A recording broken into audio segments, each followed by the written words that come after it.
Hey guys, welcome to my YouTube channel. My name is Kosiso, and if you're here for the first time, thank you so much for stopping by. Hit on the subscribe button and also please turn on your notification bell so you'll be notified whenever I post a new video. On today's tutorial, I want to share with you guys how to draft a basic bodice pattern using the BODICE technique. I will be using this pattern a lot for most of my tutorial and I'll be working on. So let's jump right into the video. Here are the items needed for this tutorial: measurement book, marker pen, eraser, measuring tape, long ruler, French curve, and our pencil. So to begin our basic bodice, we're going to come down by 1 inch from the top of our paper and square across. This line we've squared across is going to serve as our shoulder line. This is where all our vertical measurements will be coming from. So next, we're going to insert the desired length of the pattern, the desired length of the clothes. Desired length refers to where you want your blouse to stop or gown. But in this case, we're making a blouse which desired length of the blouse is 24. So we're going to insert the measurement from the shoulder down to 24 and square across, which means to rule a line across. Next we are going to get is the width of our block.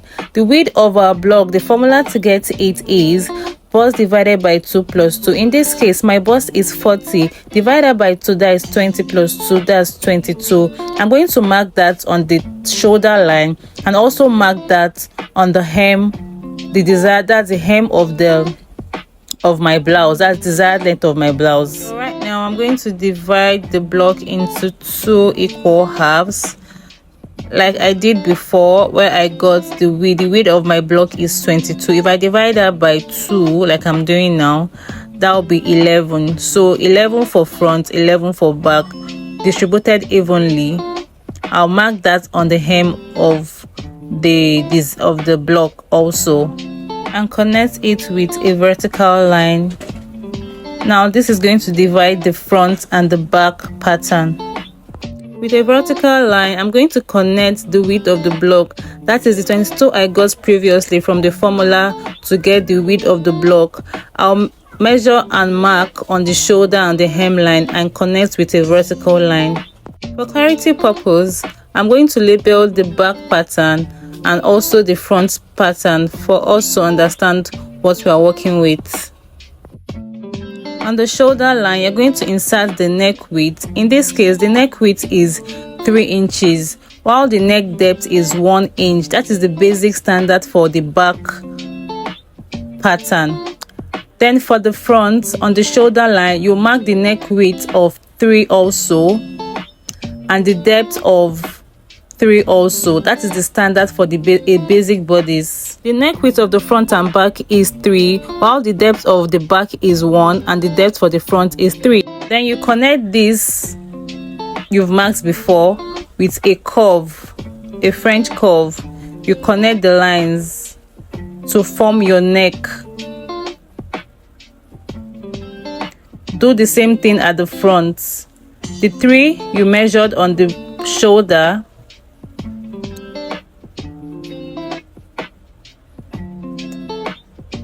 and the 3 you measured down for the neck depth and connect with a curve. Right now it's time to insert our shoulder measurement.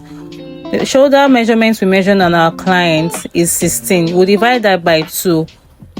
From the center back, you insert the measurement 8 from the center back, and also on the center front, you go in from the center front by 8 and place the measurement on the pattern. So because our shoulder is not straight, so we have to come down on the back pattern from the shoulder line by 1 inch.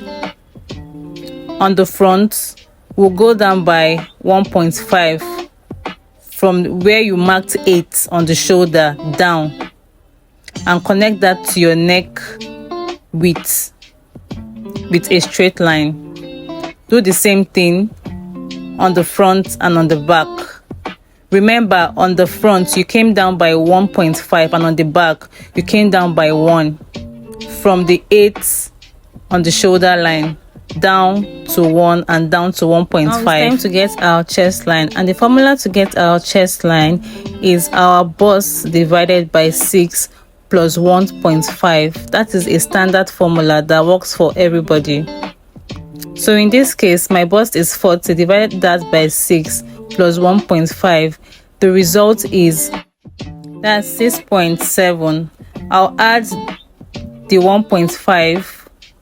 The total result is 8.2. So I'll be inserting this 8.2 from the back slope. From the back slope, this will serve as the chest line. This measurement is what I'm going to roll across the front and the back to form the chest line. If you notice, I had to start from the shoulder line down so as to make it equal with the front and the back, so I can get the same thing on the front and the back and roll across. So that is 8.2 plus 1 on the shoulder slope down. Do the same thing on the front from the shoulder and mark across. That will serve as our chest line. Next, we're going to bring down the shoulder line down to the chest line. What we measured on the shoulder line, that is 8. We're going to bring it down to the chest line, then connect with a broken line. This line is going to serve as a temporary line, just to guide us to draw our armhole. So we're going to divide the broken line into 2. That is the shoulder tip and the chest line into 2. So the result we get, we're going to mark a line on it, and the line is going to go in by 0.5. For the front, we're going to go up by 3 inches, then go in from that 3 inches by 0.5. With this, we are trying to create our armhole curve. So next, we're going to connect the shoulder tip to the 0.5 that we took in for the front and the back. Our armhole is already taking its shape.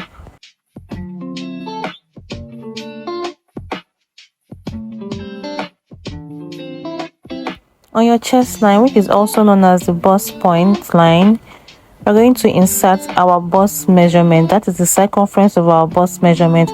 The bust measurement in this case is 40, and we're going to divide that by 4. 40 divided by 4 is 10. On the back pattern, we're going to insert the measurement 10 we got from the center back. We're going to add 0.25 to the measurement. For the front, we're also going to insert the 10 from the center back on the chest line, then connect with a curve to the line. We connect the curve to 10 on the chest line for the front, and for the back we'll connect it to the 10.25 for the back. So the next measurement is going to be on the front only, which is the shoulder to nipple point, which is also called the bust points measurement. That measurement will be taken from the shoulder down to the nipple point. This will be squared across on the front pattern only, because the bust is only on the front. The bust point as the shoulder to nipple measurement is only on the front. Then we roll and square across. So the next thing we are going to insert is our waist line. That is the shoulder to our waistline, which is also called the front length. The front length in this case is 18. We're going to measure it on the 2 sides and square across. We'll also do the same for the back, but note the one for the back is different. The back length is always different from the front length, depending on the measure, but most times by a difference of 2. So in this case, my back length is 16 while my front length is 18. I'll roll that and scroll across. Kindly note that the front length and the back length are the waistline. That is where all your waist measurements will be taken. Your dart will be taken from there, and every measurement that has to do with the waist will be taken from there also. Now it's time for us to place our dart. And to place our dart, the measurement to place our dart is the measurement you took from your nipple to nipple. The nipple to nipple in this case is 8. I'll divide 8 divided by 2, that's 4.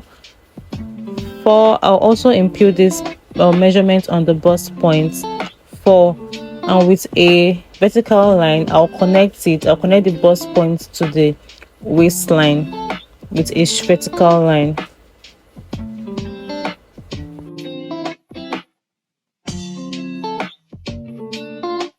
For the back, I'll also insert the nipple to nipple point that we measured, 8 divided by 2, 4, from the center back to that place, and on the chest line too, on the back we'll do the same, and we'll rule a line across.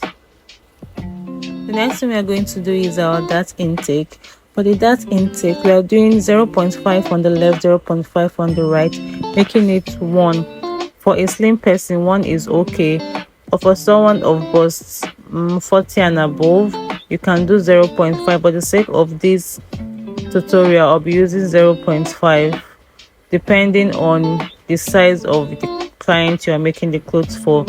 So I'm going to connect that to the bust point and rule a straight line. So the same thing on the back, but what you do on the chest line is that you come down from the chest line by 1 inch and connect the dart legs. So the 0.5 on the left and the 0.5 on the right. Now we have our dart intake. So right now we're going to contour the back by 0.5 to remove every excess that's going to cause a bulge on the zip area of the back. So with that, we're going to connect it to the across back with a vertical line. This is to remove every excess.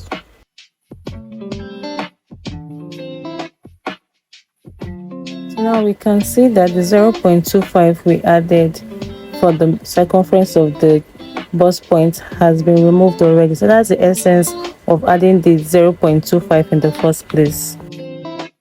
So now it's time for us to insert our waist measurement, and to insert our waist circumference we're going to divide it by 4. So if the waist measurement in this case is 30, we will divide that by 4, and our result is 8.25.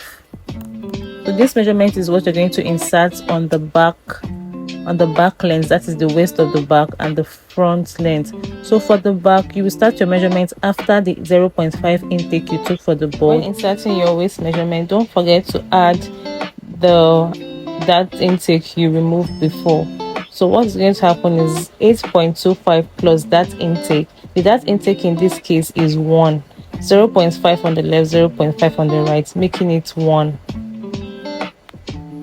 So what will happen is that after the 0.5 on the back, you insert your 8.25, then the 1, you add the 1, that intake, you add it back, then you connect to the bust, to the chest line, connect to the chest line. That is the back for this.